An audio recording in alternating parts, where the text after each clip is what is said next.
Bueno, muy buenas tardes.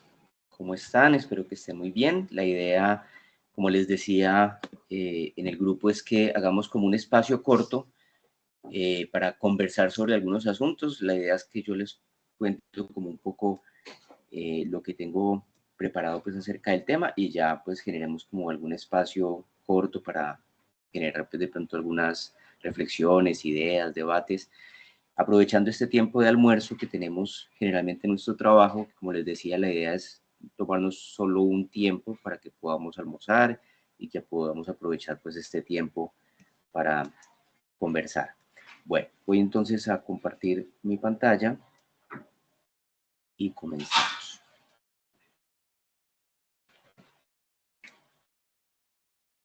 Bueno, me confirman por favor si se está viendo pantalla. ¿Se ve bien?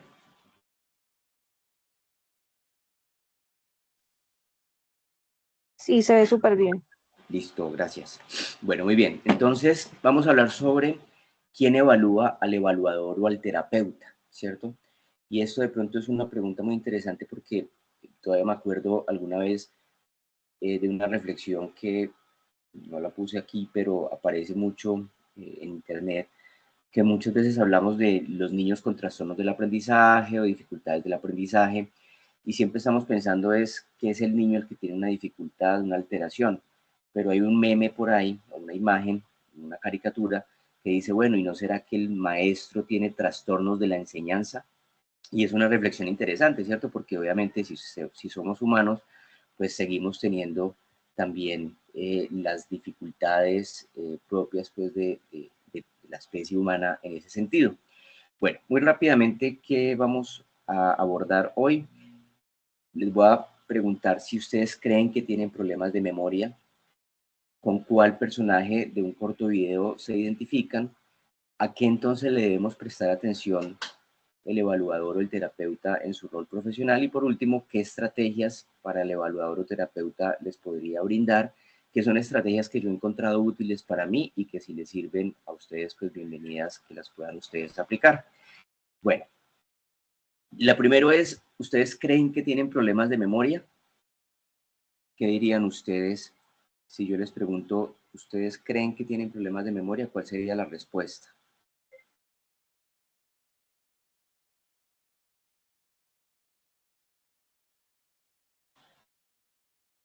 Bueno, seguramente como muchos jóvenes y muchas personas adultas, jóvenes, dicen, sí, yo tengo problemas de memoria, se me olvidan dónde dejé las llaves, olvido citas, no recuerdo algo que supuestamente alguien me contó, estuvimos hablando, conversando, me contó una historia, pero yo no me acuerdo que me haya contado esto o aquello. Entonces, generalmente nos quejamos de problemas de memoria. Sin embargo, vamos a mirar si realmente tenemos problemas de memoria. Podemos llegarlas a tener, por supuesto, pero vamos a ver si realmente lo que tenemos son problemas de memoria. Entonces les voy a poner un video corto. Voy a dejar de compartir para poderlo proyectar y eh, vuelvo entonces a ponerlo, a ver si me sale. Permítame un segundo.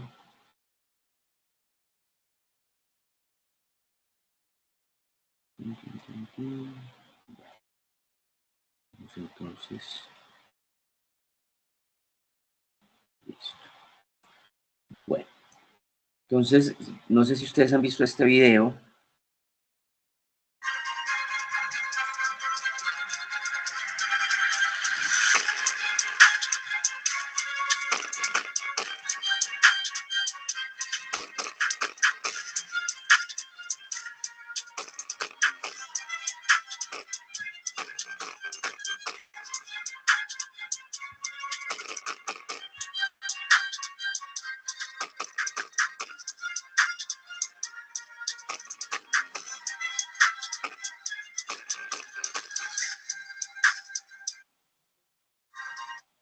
Bueno, de pronto las personas que están conectadas acá se sintieron identificadas con alguno de esos personajes, con el de arriba o con el de abajo, si alguna nos quiere compartir.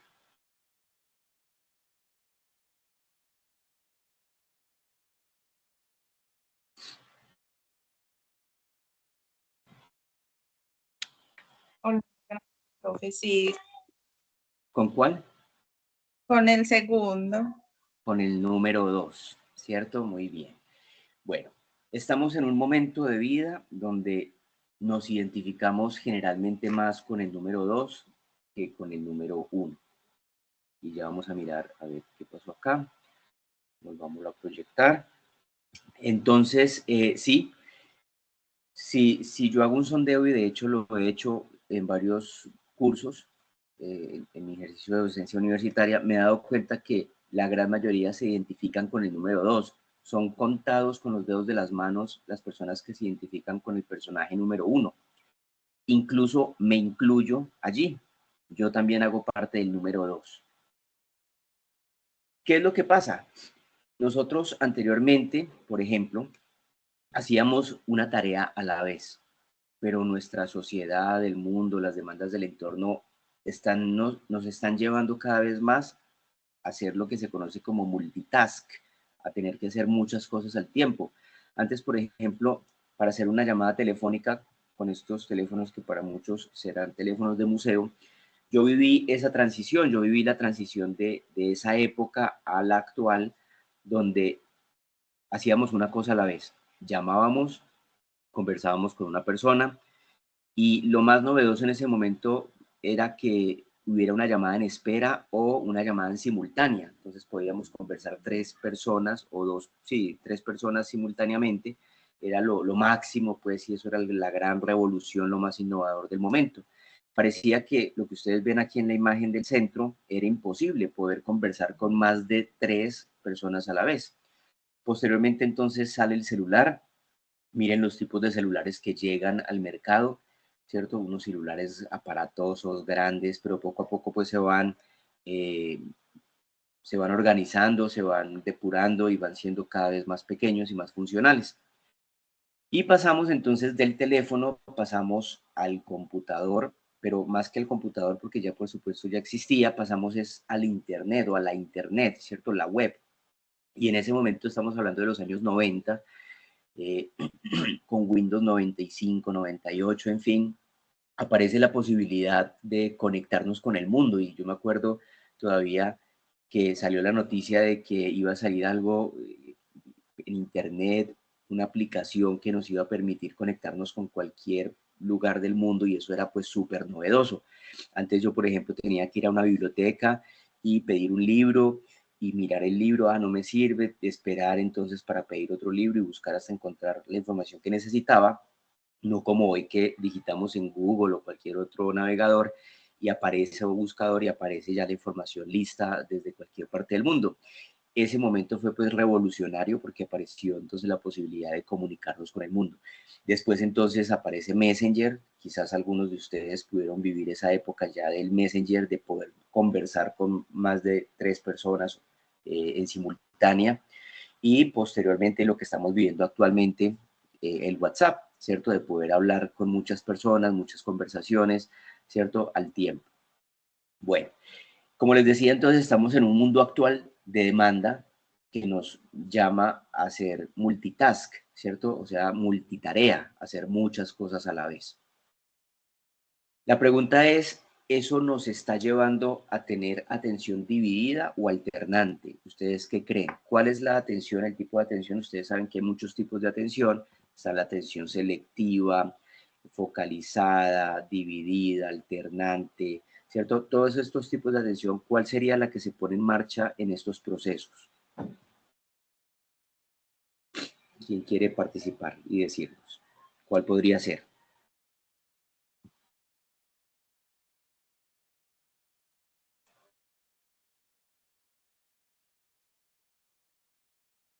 Hola, ¿Sí? ¿Cuál sería la eh, atención?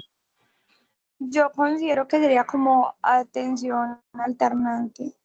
Ok, ¿por qué no la dividida? ¿Por qué descartaste dividida? Pues siento que realmente cuando uno está haciendo varias cosas al tiempo, no puede como dividir su atención, sino que va pasando su atención de una cosa a otra. Ok, bueno, sí, es cierto. Lo que vemos allí en la imagen es la atención alternante, en tanto yo tengo que hacer una cosa y aunque pueda estar haciendo varias cosas, entre comillas, a la vez, mi actividad mental está enfocada en una sola a la vez. Puedo estar rotando, alternando, como su nombre lo dice, una después otra, pero mi actividad mental no se puede repartir completamente en todas las actividades, ¿verdad? Aunque la atención dividida sí existe, ¿verdad? Sí existe la atención dividida. Yo puedo escuchar música y al tiempo puedo estar trabajando, ¿cierto? Y estar haciendo las dos actividades al tiempo, lo puedo hacer, pero lo que el mundo nos está llevando es a vivir una atención más alternante, aunque pues dividida también, pero en este caso que estamos viendo en la imagen, más alternante. Bueno, el mundo actual entonces, como les digo, demanda esto, ¿cierto? Este es, por ejemplo, un pantallazo de hace un rato revisando una documentación, en fin. Entonces, muchas ventanas, muchas cosas para trabajar y para hacer lo que tenemos que hacer en el día a día. Bueno, cuando yo les compartí esta guía para el diagnóstico neuropsicológico de Ardila y Ostrowski, dentro de esos 5 criterios a tener en cuenta para el diagnóstico neuropsicológico está el número 2, que es el criterio funcional de anormalidad. Yo les decía, les empezaba preguntándoles si ustedes habían experimentado problemas de memoria. Y realmente no tenemos problemas de memoria, sino problemas de atención o dificultades atencionales, ¿sí? No lo quiero llamar como un diagnóstico como tal, una alteración diagnóstica, pero sí muchas veces tenemos unas dificultades atencionales en este mundo moderno en el que estamos viviendo. Realmente no memorizamos porque no atendemos. Y si no atendemos, pues no se almacena información. Y si no se almacena información, pues obviamente qué tipo de información se va a evocar si no hemos podido atender, ¿cierto? Entonces, generalmente la mayoría de quejas de las personas y de nosotros mismos de problemas de memoria realmente son problemas de atención. Ahora, ¿cómo sabemos si tenemos una dificultad en este aspecto? Por el segundo punto, obviamente hay que mirar los 5, pero el segundo punto nos da una información útil. Dice que existe un criterio funcional de anormalidad. El criterio funcional lo que está diciendo es si eso se manifiesta en la vida cotidiana. Mejor dicho, cuando evaluamos un paciente, hablemos de la neuropsicología, yo evalúo un paciente y puede que hayamos encontrado que tenga una puntuación por debajo de lo esperado para su edad y nivel educativo, incluso por debajo de 2 desviaciones estándares, pero si funcionalmente en su vida cotidiana no hay quejas de memoria, ni de su familia, ni de su entorno, ni del trabajo, en fin, habría que pensar si realmente sí hay una dificultad en ese aspecto, ¿cierto? Entonces, el criterio funcional es muy importante. Seguramente ustedes se han dado cuenta que sí, que en atención sí podemos llegar a tener dificultades, de pronto que empiezan a ser muy marcadas, muy visibles. Como les decía, yo me identifico con el segundo personaje del video y lo vine a descubrir ya en la edad adulta, ya habiendo estudiado psicología y tiempo después me vine a dar cuenta que yo tenía una dificultad atencional. Por ejemplo, yo no era capaz de, cuando llegaba del colegio, sentarme a hacer tareas juicioso en mi escritorio, concentrado un buen tiempo, me costaba. No tenía hiperactividad, ¿cierto? Pero me costaba focalizar mi actividad mental. Yo tenía un hermano, pues tengo, pero en ese momento menor que yo, 3 años, y él desde que llegaba del colegio se tomaba algo y se sentaba a estudiar y duraba 3, 4 horas o más concentrado como el personaje de arriba del video y yo era el de abajo. No, hacía una cosa, la otra, picaba aquí, picaba allá. Y eso me sigue pasando en la cotidianidad, tanto que yo soy casado y mi esposa me dice justamente que yo parezco picando aquí, picando allá, una cosa a la otra, en mi trabajo, porque al ser docente universitario no solamente tengo que preparar clases y dar clases o hacer investigación, sino que tengo actividades de oficina y me siento en el computador y entonces aparece un distractor, otro, aquello, entonces como que quiero hacer esto y después esto y después esto, entonces ahí es donde el segundo criterio cobra sentido en la medida en que en la vida cotidiana se empieza a manifestar, otros lo empiezan a notar, ¿vale? Bueno, es decir que actualmente con todo lo que estamos viviendo se nos está desconfigurando o reconfigurando nuestra atención, ¿cierto? Porque si hablamos de desconfiguración, así como un equipo, un portátil, un computador que se desconfigura, No sé si podríamos decir que es que se nos desconfigura la atención y le está entrando un virus en esta era moderna, o es más bien que se está reconfigurando a unas necesidades actuales, ¿cierto? O sea, el sistema nervioso, nuestro organismo, lo que hace es adaptarse al entorno, ¿cierto? Que eso sea bueno o malo, pues es lo que es, ¿cierto? Es lo que al organismo se le está demandando y el organismo se adapta a ello. Bueno, aquí está entonces, por ejemplo, cómo era la conexión a Internet que vivíamos, ¿cierto? Que era una conexión lenta, difícil de poderla llevar a cabo. Bueno, eso era lo que vivíamos en los años 90, cuando más o menos en el 96, 97 empezamos a conectarnos con el mundo a través de la Internet o la web. Bueno, entonces, ¿qué es lo importante entender aquí? Que la atención, si lo vemos de tipo pirámide, la atención está a la base de todos los procesos. Entonces, los problemas de memoria, realmente la mayoría puede que sí haya problemas de memoria, como lo digo, por supuesto habría que hacer una evaluación para mirarlo mejor, pero generalmente los problemas de memoria son problemas de atención, porque a la base está la atención y luego está la memoria, pero luego sumémosle todos los otros procesos cognitivos, ¿cierto? Todo lo que está allí presente. Lo que hemos visto de procesos cognitivos básicos y superiores que hemos visto en la universidad cuando estudiamos psicología. Entonces está todo lo que es la motivación, la emoción, el pensamiento, el lenguaje, el aprendizaje, la sensopercepción, todo eso está allí presente. Y fíjense que no lo pongo en un triángulo de ahí para arriba después de la memoria, porque es que no es que uno venga después de otro, sino que todos están integrados e interactuando unos con otros. Un poco lo que habría que decir es que estos procesos los separamos en términos académicos para estudiarlos, pero realmente todo funciona a la par y de forma integrada. Bueno, pasemos entonces al tercer punto, es a qué le debe prestar atención el evaluador o terapeuta en su rol profesional. Algunas veces cuando uno está haciendo una evaluación, por ejemplo, neuropsicológica, hablemos del rol del neuropsicólogo, el estudiante, el adulto mayor, está llevando a cabo una tarea y de pronto uno como terapeuta, uno como evaluador, se empieza a distraer por cualquier circunstancia de la vida.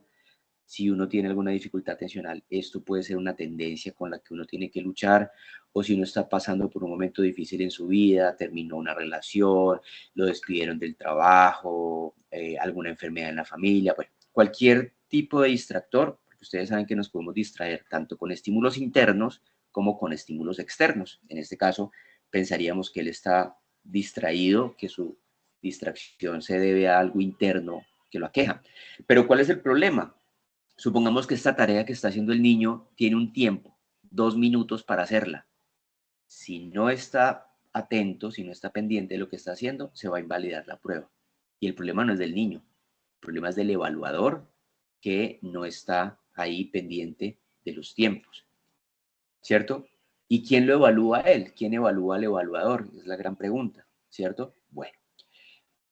Entonces tenemos que tomar el tiempo. Hay pruebas que nos dicen minuto y medio, 2 minutos, 45 segundos hablando del Stroop. El D2, que es una prueba de atención, nos dice tiene 20 segundos en cada reglón. En fin, o sea, tenemos que utilizar el cronómetro. Afortunadamente ya esto lo minimizamos porque ya tenemos cuenta regresiva en los celulares o en las aplicaciones y ya la alarma nos dice que se acabó el tiempo y esto nos ayuda, pero es muy fácil que nos distraigamos o no ponemos el tiempo en la tarea y eso hace que todo este tipo de cosas pasen. Pero también hablemos de terapia psicológica, ¿cierto? No solamente la neuropsicológica y por eso el grupo que hemos hecho en WhatsApp es de psicología y neuropsicología. Por ejemplo, como terapeutas, nos están contando algo el paciente o el cliente o el usuario y entonces hacemos ese lenguaje no verbal de juicio de lo que nos está contando, de desaprobación, de aburrimiento, de cansancio, bostezo en la terapia, ¿cierto? En la sesión. Todo eso pues tenemos que revisarlo porque justamente influye en el proceso evaluativo y más pues en una terapia psicológica. Entonces pasamos al último punto, ya para de pronto escucharlas o escucharlos de algunas ideas o preguntas que puedan tener para ir ya finalizando este tiempo. ¿Qué estrategias para el evaluador o terapeuta podríamos ofrecer? Y quiero compartirles algunas que me han funcionado a mí. En primer lugar, hacer un alto en el camino y ser conscientes de las dificultades actuales. O sea, yo tengo problemas atencionales, entonces esa es una dificultad que yo tengo, es un problema que yo tengo que trabajar en ello. Ah, me cuesta esto, me cuesta aquello. Entonces lo primero es ser conscientes.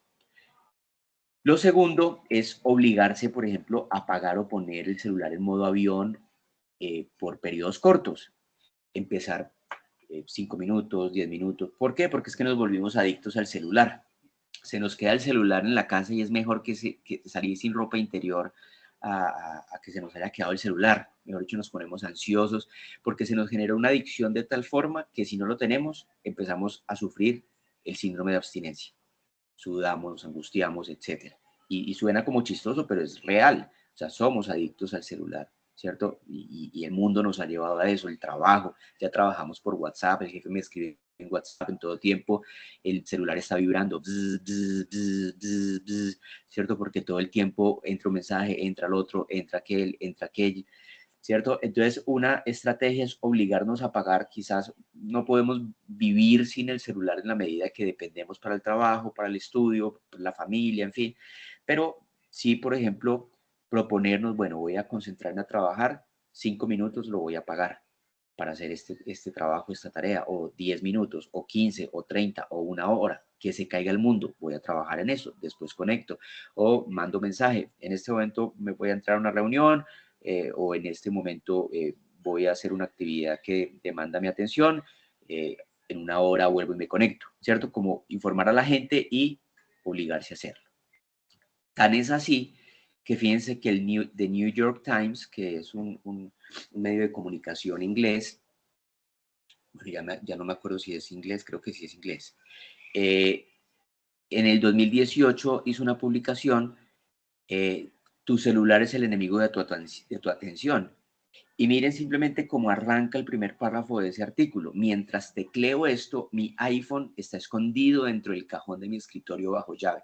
Ahí ha estado todo el día, completamente fuera de mi vista. Estoy un poco ansioso, miren, síndrome de abstinencia, sobre las notificaciones que tal vez me estoy perdiendo, pero solo un poco. Es manejable y no me distrae. Fíjense que la estrategia no me la inventé yo, pero me funciona, ¿cierto? Desconectarse un momento, obligarse a hacerlo.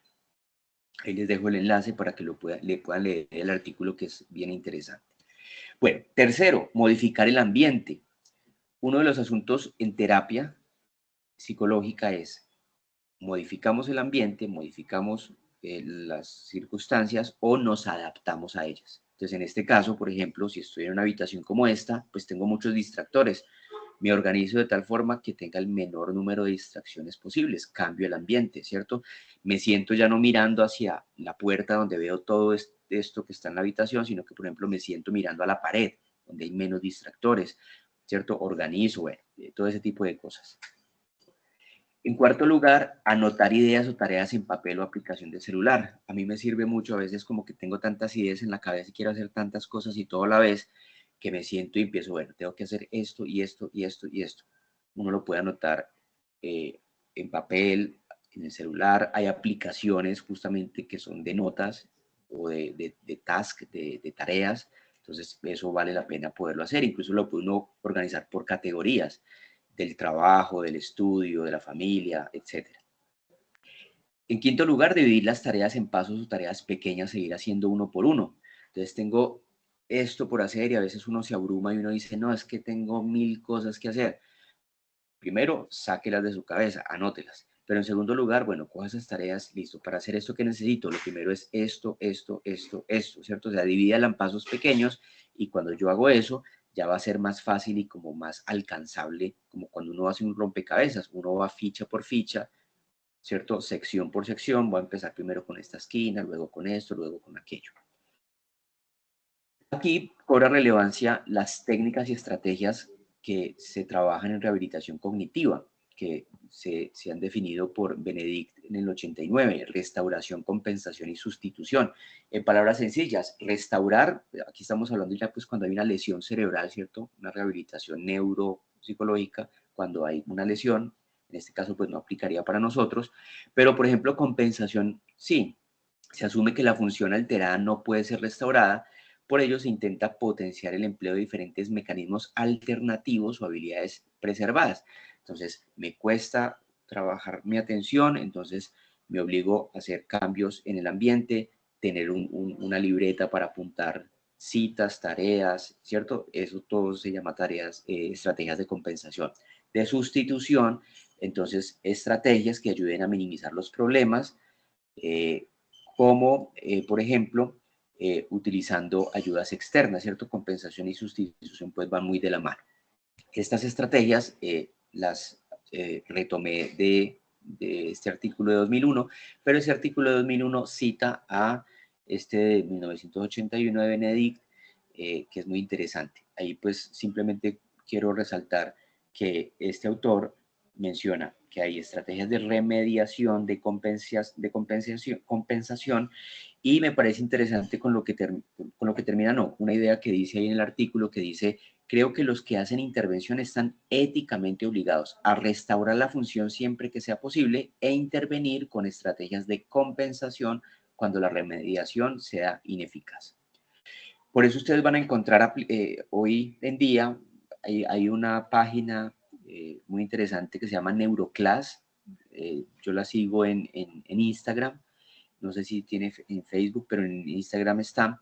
Y, por ejemplo, aquí se habla de la aplicación de la rehabilitación neurocognitiva y, por ejemplo, aquí hablan de la compensación, restauración, pero se siguen añadiendo otras estrategias: modificación ambiental, lo que ya les hablaba, terapia cognitivo-conductual, técnicas de aprendizaje, en fin, hay una cantidad de estrategias.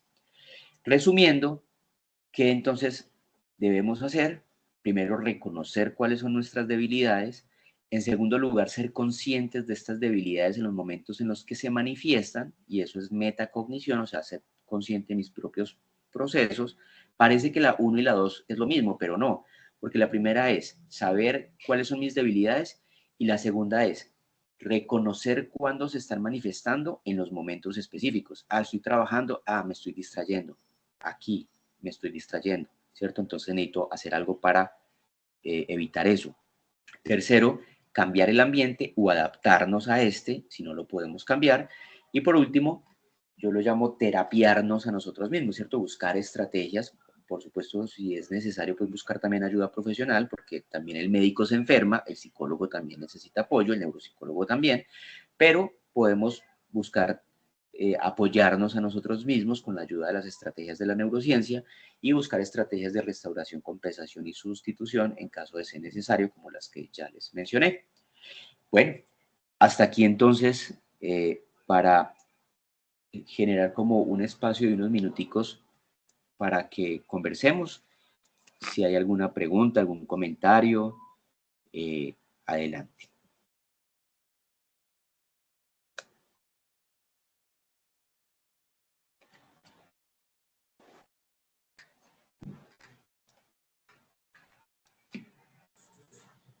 ¿Quién quiere de pronto comentar algo? ¿Se sienten identificados con lo que les conté? ¿Estas estrategias les sirven? De hecho no la vi, pero ¿qué se me hizo? Por ejemplo, se me perdió. Bueno, una estrategia que no la puse acá, que a mí me sirve, es, por ejemplo, poner música instrumental. Yo, por ejemplo, pongo música instrumental y mientras voy escuchando música instrumental de fondo, eso me ayuda como a anclar la atención, ¿cierto? En el sentido de la atención dividida, de repartir la atención en dos actividades. Una, escuchar la música, pero de fondo, no con letra para no cantarla, y la otra ya para hacer lo que tengo que hacer, y eso pues me ayuda a regular. No sé quién estaba interviniendo, que iba a intervenir. Profe, buenas tardes, compañeros y profesor. Sergio, ¿cómo está? Muy bien, profe, por acá trabajando y escuchando la clase. Este tema me cae de perlas. De hecho, en terapia este fin de semana que pasó, le comentaba yo al terapeuta que un problema que ha venido frecuente es que yo quiero obtener mayor conocimiento, pero no optimizo el tiempo de aprendizaje. Entonces estaba buscando esas herramientas, esos métodos, esas estrategias para, para optimizar ese tiempo, ese aprendizaje y que pues tenga la capacidad de recuperar lo que estoy leyendo. Entonces sí es un tema muy que me cae de perlas y muy aplicativo a la vida de muchos profesionales que estamos a puertas de entrada laboral. Y profe, le quería comentar, ese artículo donde usted encontró eso, nos lo puede enviar y también la Sí, grabación la va a enviar. sí, yo la voy a montar al Drive para que nos quede también ahí pues como recurso para los que no pudieron o no pueden estar en esos espacios de almuerzo para que vaya quedando allí. Listo, pues muchas gracias. Vale, con gusto, Sergio.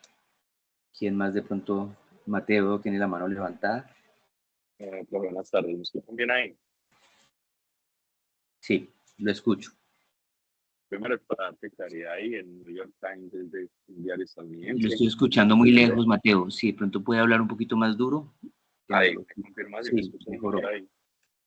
Bueno, no, lo primero es que el New York Times es un diario estadounidense, ¿cierto? Para darte claridad con No, eso. no, no, Mateo, no lo estoy, yo no sé si los demás, pero al menos yo no lo estoy escuchando bien.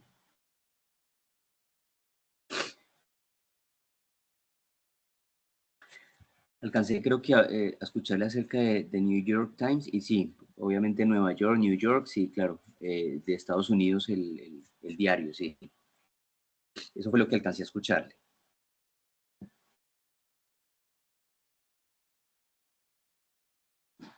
O si quiere escribirnos por el chat y yo aquí leo lo que usted nos va diciendo. Mientras de pronto Mateo lo va escribiendo en el chat acá del Teams, algún otro comentario para obviamente no abusar del tiempo y cumplir lo que les decía de tomarnos la media horita de poder hablar de estos temas y que puedan obviamente también tener el tiempo de almuerzo si están en sus trabajos en este momento.